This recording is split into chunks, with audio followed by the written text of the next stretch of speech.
L'histoire des sciences n'est pas épargnée par les faussaires, en particulier l'archéologie.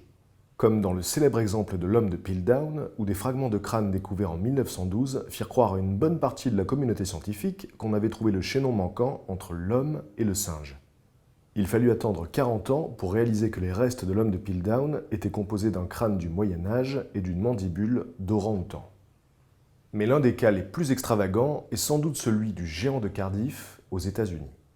En 1869, alors qu'ils creusaient un puits sur le terrain du fermier William Newell, deux ouvriers firent une découverte extraordinaire, le corps fossilisé d'un homme de 3 mètres de haut.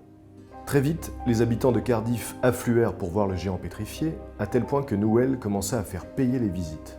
Les scientifiques étaient sceptiques, mais certains fondamentalistes considéraient la découverte comme une preuve que les géants mentionnés dans la Bible avaient bien existé.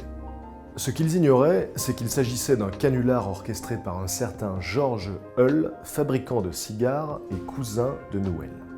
Hull avait eu l'idée de fabriquer un faux géant pour voir jusqu'où irait la crédulité religieuse.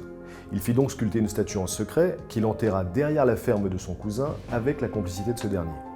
Il ne restait plus qu'à engager 2 ouvriers pour creuser au bon emplacement.